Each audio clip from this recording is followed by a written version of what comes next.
নমস্কার সকলকে, যোগা উইথ রূপা চ্যানেলে আপনাদের সকলকে স্বাগত। কেমন লাগছে আমার পারফরমেন্স আপনারা অবশ্যই জানাবেন। আমি প্রথমেই যেটা করছি পদ্মাসন, পদ্ম ফুলের ন্যায় এই আসন।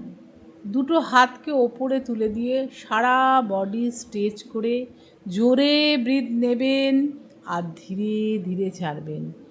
ফিল করবেন আপনার শরীরের পজিটিভ এনার্জিকে, অনুভব করবেন আপনার ভালোত্বকে।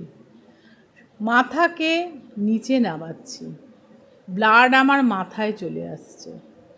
আবার মাথাকে তুললাম, শ্বাস ছেড়ে দিলাম। সবসময় আমাদের একটা অনুভূতি থাকবে যে আমি যোগার মধ্যে রয়েছি, যখন আমার শরীরের নির্বলতাকে আমি অনুভব করছি। ধীরে ধীরে হাতকে তুলুন, নামান। খুব সোজা অথচ খুব এফেক্টিভ। পাকে ছড়িয়ে দিন, পাকে ভাঁজ করে নিন।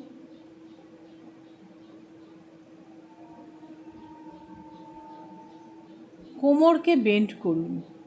পদ্মাসনে বসলে কি হয়, আমাদের মন শুদ্ধ হয়, হজম শক্তি ভালো হয়, মূলাধার চক্র অ্যাক্টিভ হয়।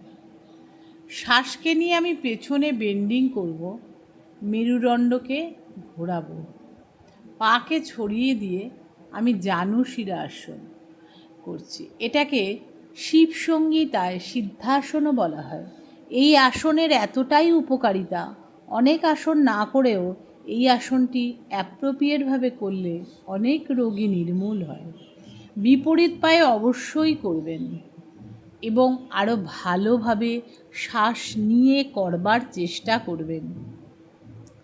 আপনার চেষ্টাই আপনার শরীরকে সুস্থ রাখবে, আপনাকে উন্নত জীবনধারা দেবে।